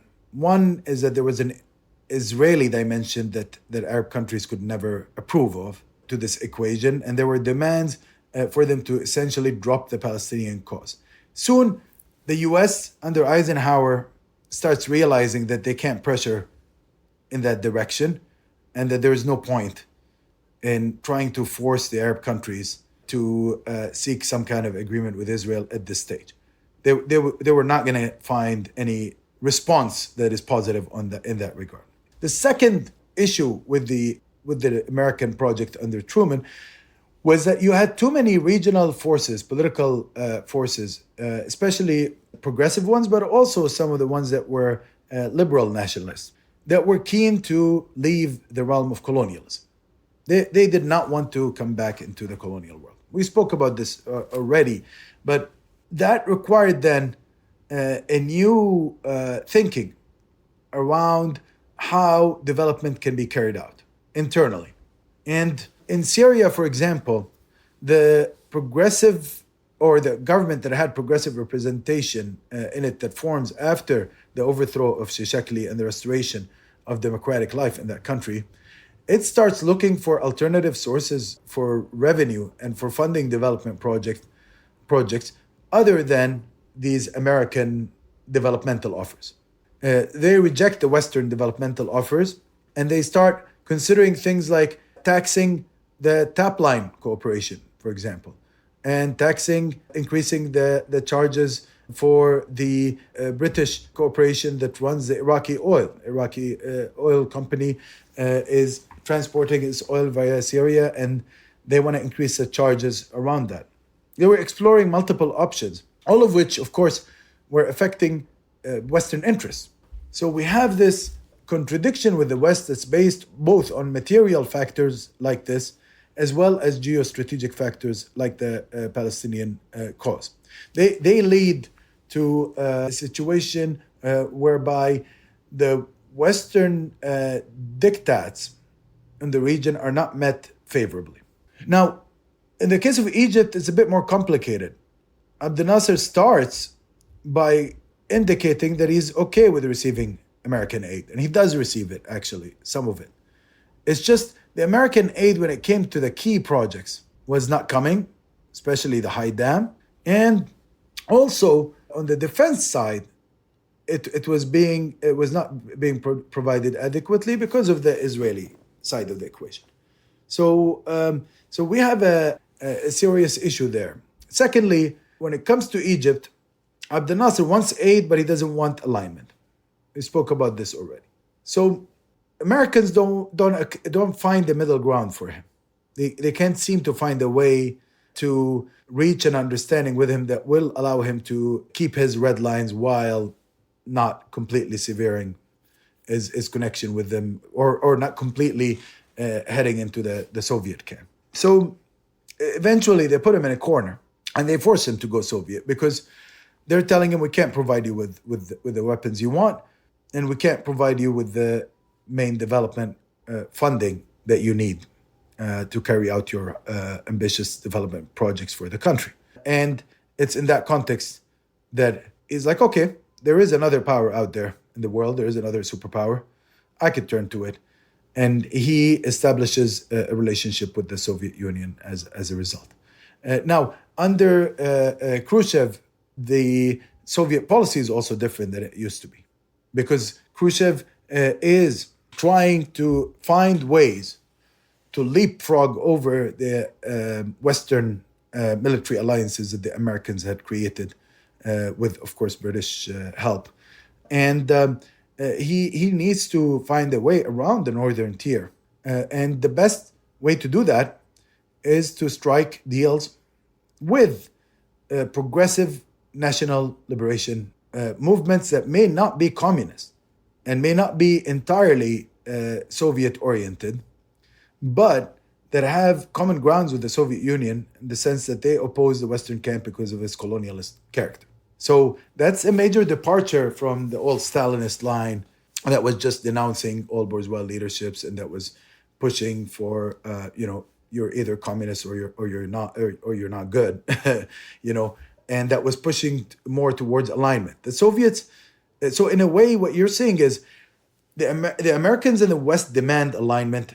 The Soviets actually don't, and that gives the Soviets an advantage in this case. They're way less demanding partners. They're way less demanding partners. That's partly, though, because they're weaker partners. They don't have a history of presence in this region. They don't have military bases. So anything they can gain is an advantage. They're not incumbent colonial powers trying to protect everything they've conquered over the last, centuries. That is correct. They may play that role in other parts of the world, but not here. And let's not forget that the Soviet Union is seen as a product of a very important world historical event that is celebrated in this region and elsewhere, the Russian Revolution. It has a progressive dimension to it that is celebrated by many progressive forces in that region. So there is that added ideological dimension that helps its prestige, at least within on the radical side in the region. So how amid all these crises and the deepening ties between Syria and Egypt and the Soviet camp, how during that period are Egypt and Syria also coming closer together? And I'm talking 55, 56 here. So first of all, the Baghdad Pact situation we mentioned. By rejecting the Baghdad Pact, Syria was actually supporting essentially Egyptian policy. You find here that even though it did it for its own reasons, of course, the Syrian governments had their own dynamics and own reasons for rejecting the pact. You had, by the way, at some point, Faris al-Khoury government was trying to find a way to reach an understanding with the West, but it had too many parliamentary representatives. At this stage, you had 18 socialist deputies and one communist deputy, the only communist deputy in the Arab region, Khalid Bakdash, represented in the Syrian parliament. You could not find a way to ignore that bloc and carry out an agreement. So you had the internal situation in Syria ensuring that it would have been very difficult for the Syrian government to betray the popular mood against signing pacts with these Western powers. Now, in the case of Egypt, we know that Abdel Nasser was following what was going on in Syria very closely. He knew that Syria was his only way out of potential regional isolation when it came to the issue of alignment, especially when it came to issues of alignment under a British-sponsored formula like this one. So, of course, he tried to maintain as good a relationship with the Saudi leadership under King Saud at the time, but at the same time, he had to explore and follow what's going on in the Syrian side very closely. As of yet, he did not have a power that he could fully rely on in Syria, but increasing relationships were being developed. Now, what helps him is you have, on the one hand, the communists are reducing their hostility to him in Syria to some extent because of the turn to the Soviet Union.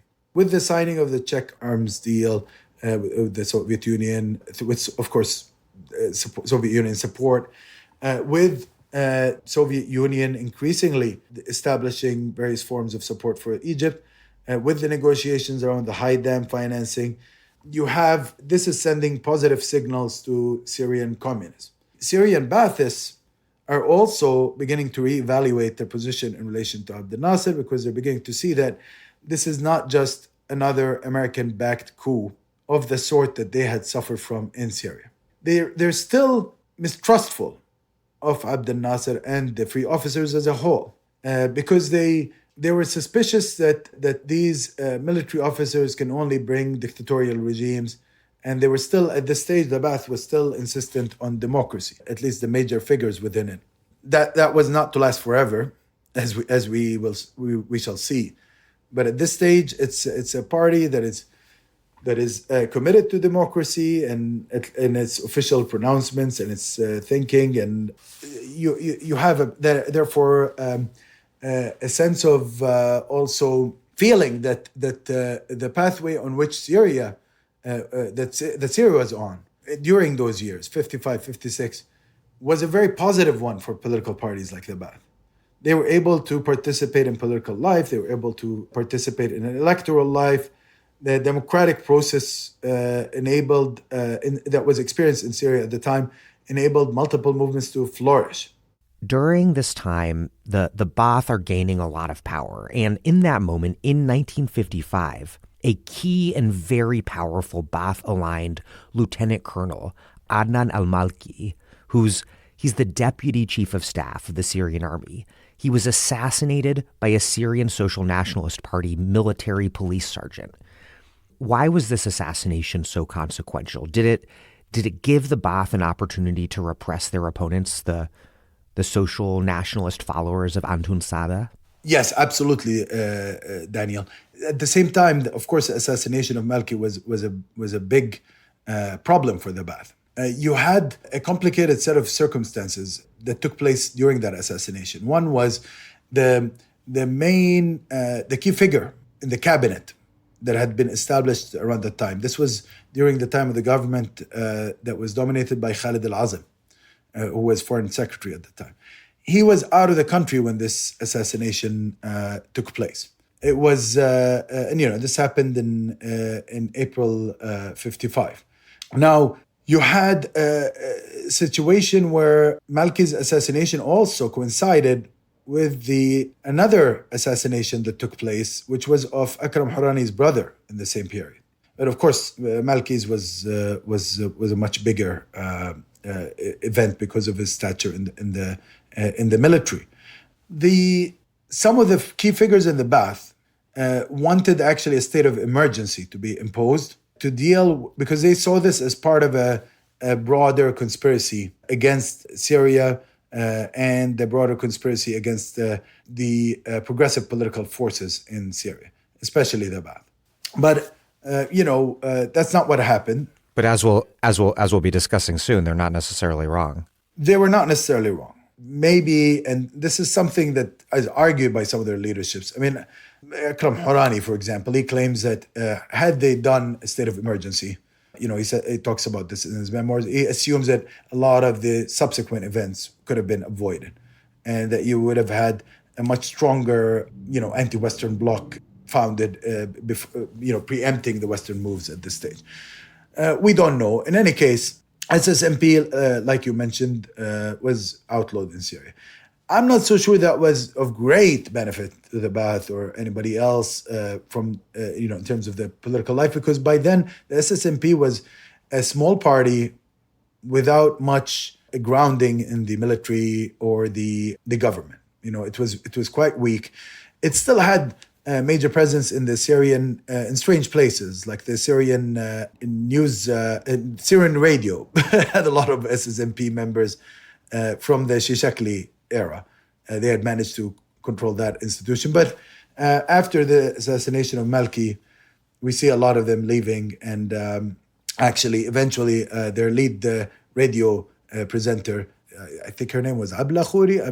I can't remember. I think it's Abla Khouri. She ended up going to Radio London. She goes to the BBC eventually. So we have this situation where the Ba'ath is gaining sympathy, however, in the context of this assassination, nevertheless. Even though the legacy of Adnan Malki was not fully utilized by the Ba'ath leadership, Michel Aflaq was trying to downplay the Ba'athist association of Malki. And of course, it was known that he was a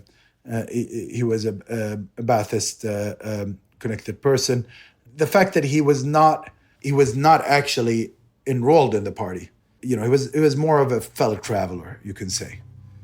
So during this period, with rising left anti-imperialist power in Syria, we have the Ba'ath Party and the communists, who have a history of extreme distrust and often hostility, working together, but still very much distrusting each other. How does this brief period of a progressive front work? Yeah, well, there were factors that led to this progressive front to be established, obviously, in this period. Mainly that you had a clear common threat, which was these pacts, and you needed to have unified social movements to deal with them. So we see this happening in a place like Jordan, for example, very clearly. There you have a united front government being established in the context of this period. And that comes out of the unification of popular forces into what came later to be referred to as the Jordanian National Movement.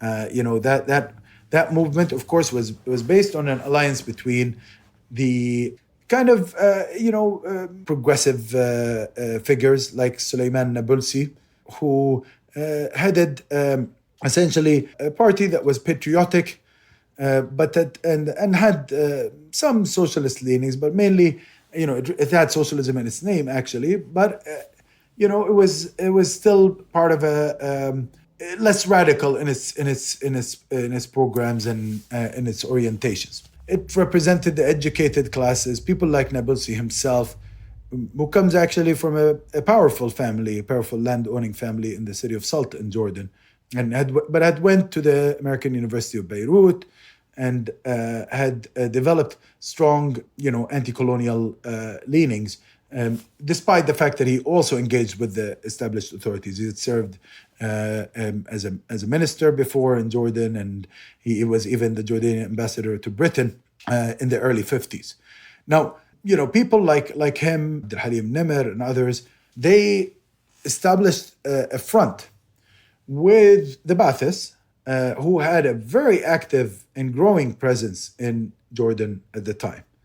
The Ba'ath was benefiting from very talented figures like Abdullah Rimawi, who was a very determined and excellent organizer, like, of course, Bahjat Abu Gharbi, who had a very long and celebrated history of resistance against the British and the Zionists in Palestine, but came to play a key role in the Jordanian Ba'ath in the 1950s, because, as we mentioned regularly, at this stage, Jordanian and Palestinian politics were intertwined because of the unity of the West Bank with Jordan. So people like Bahjat Abu Gharbi, people like Abdullah Rimawi were in regular conversations with these nationalist leaderships like Suleiman Nabulsi, and then the communists also were in constant discussion with them over the Baghdad Pact. So they form a coordinating committee, and it becomes like a popular coordinating committee, and that leads to the unification of all the popular forces at the time against this pact. Now, the Islamists take a slightly different position, and that becomes a subject of debate nowadays because, sometimes, actually recently in the Jordanian press, they were accused of standing with the regime during the Baghdad Pact demonstrations, and their representatives of the Muslim Brotherhood denied that vehemently, and they mentioned the names of the people that were arrested from their movement. So, I don't think they were necessarily cheering for the pact, but they definitely were not the main bloc that worked towards preventing it from taking place. And later on, of course, a couple of years later, in 1957, they stand with the monarchy against what they see as a leftist attempt to take over the government through a coup and to overthrow the king. So on the first time that we see the Arab left unifying in an effective way across the communist, progressive nationalist divide was during this period.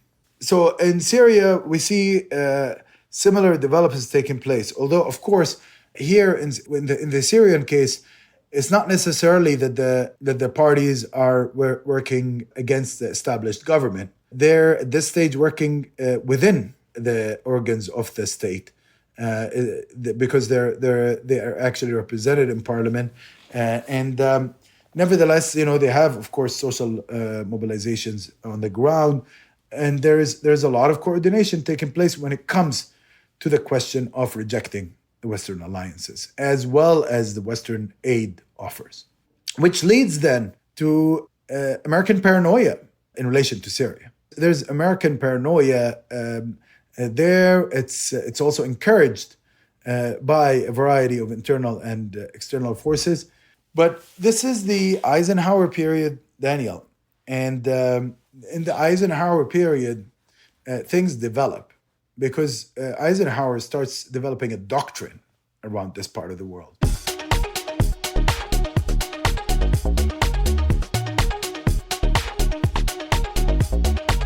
That was the 6th episode of Thawra, the Dig's new series on 20th century Arab politics with Abdel Razzaq Takriti, who teaches history at Rice University. A scholar of Arab and Palestinian revolutionary movements, he's the author of Monsoon Revolution, Republicans, Sultans, and Empires in Oman, and the co-author of the Palestinian Revolution Digital Humanities website, an incredible resource that will be back online soon. Thank you for listening to The Dig from Jacobin Magazine. As Marx once said, after noting that revolutions are the locomotives of history, while other podcasts have only interpreted the world in various ways, our point is to change it. We're posting new episodes every week. The Dig was produced by Alex Lewis. Our associate producer is Jackson Roach. Music by Jeffrey Brodsky. Our communications coordinator is Sylvia Atwood. Our senior advisors are Theorio Francos and Ben Mabey. Check out our vast archives and newsletters at thedigradio.com. Follow us on Twitter and also now Instagram at thedigradio. And please do find us wherever you get podcasts and subscribe to this podcast. If it's on iTunes or Spotify or another such service, please also rate and review us positively. Those reviews help introduce us to new listeners. But what really does that is you telling your friends to check out the pod. Please make propaganda for us. And do find us at patreon.com and make a monthly or annual contribution to keep this operation up and running strong. Even a few bucks is huge.